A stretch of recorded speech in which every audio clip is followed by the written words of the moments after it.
I began by making a thriller called L'uccello dalle piume di cristallo, the bird with glass feathers. At the time, I had no idea that a large part of my career would be based, so to speak, on that film.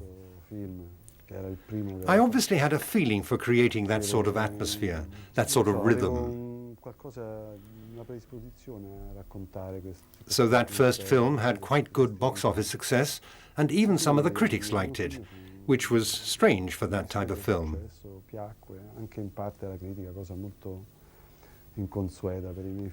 Then I made a second film, because the first one had been a success, so I had to make a second and then a third one.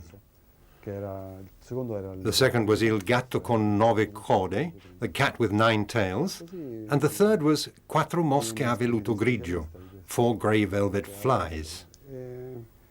I became recognized as a sort of specialist in this type of film, even abroad. Then, after the third film, I felt I'd almost run out of ideas for making thrillers, where it's the tension that counts. I thought I wouldn't make any more thriller-type films, or if I did, I would change my style and my approach. So a few years later, I made another film, Profondo Rosso, Deep Red, which was very different. Why do I make this type of film? Why do I make films that are so cruel and disquieting? I must say, I often ask myself the same question, because my imagination isn't all like that. I like to laugh, to joke, to listen to music. So why do I do it? I don't know. Perhaps because it's the darker side of myself, the monster that's inside me. Sometimes it's nearer the surface, and it emerges and takes over all my other thoughts, my normal and more relaxed lifestyle. Sometimes I do have these strange ideas which disturb me and even frighten me, thoughts that come from deep down inside me.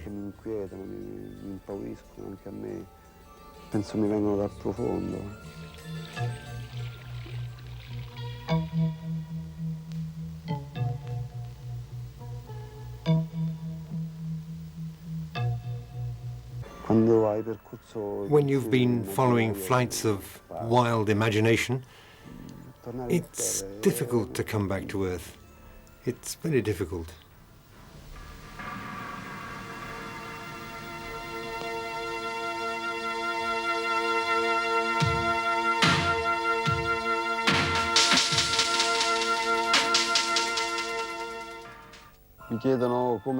People ask me how I choose the films I make, the themes, the subject matter.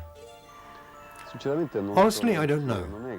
There's no particular moment in which I decide what film to do. Sometimes I get carried away, almost literally. I get bitten by a bug, which is the idea for a new film I want to make. Other times the fever isn't too high and I have to work on the idea to develop it. More than anything else, I wander around. I look about.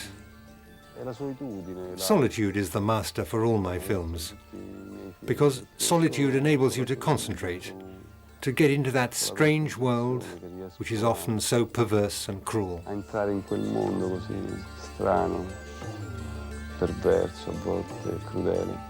In 1989, my ongoing collaboration with Dario Argento took a new turn. He got the idea of setting up a shop called Profondo Rosso. It's in Rome, at Via dei Gracchi number 260.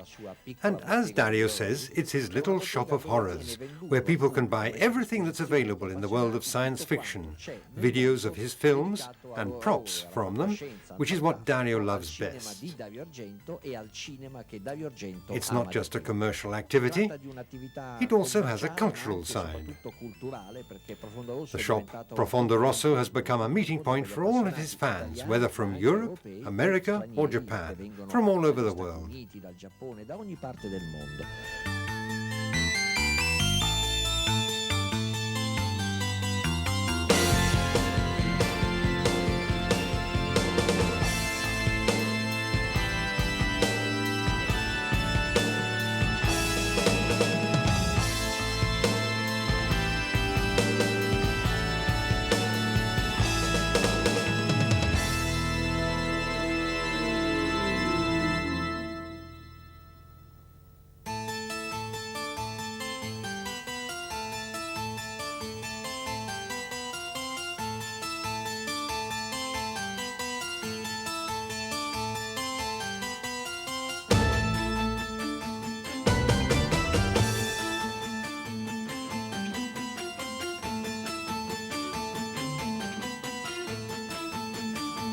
But how did Dario get the idea of setting up Profondo Rosso, this strange little shop of horrors? We wanted to avoid doing what Forbidden Planet had done, a sort of huge supermarket for science fiction paraphernalia. No, we wanted to create a meeting point for people who like these types of films: horror, science fiction, thrillers, and even musicals.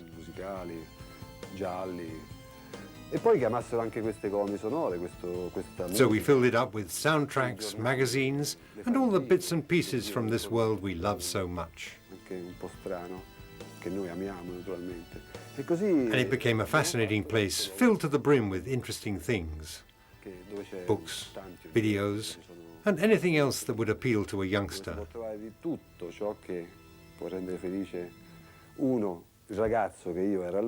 Like me when I first went to London, with all those new sensations, those sights, that music. Another feature of Profondo Rosso is its basement, where there is a unique museum, Dario Argento's Museum of Horrors. Under the shop we had found in Rome, in Via dei Gracchi, there was a vast basement, like a catacomb, with strange shapes, arches, vaulted ceilings, and little niches. So I decided to take some of the best special effects from my films and set them up in this basement, turning it into a sort of prison, where there's a special effect behind the bars of every cell. Trasformare questi sotterranei che sono stati trovati in sorta di segreti, di prigioni medievali, e dietro ogni cella. That's how the museum started, and this is where some of my strange creatures and effects have come to life again. Rinascono, rivivono finalmente per sempre queste creature strane e orribili, e meravigliose.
all over the world.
Sì.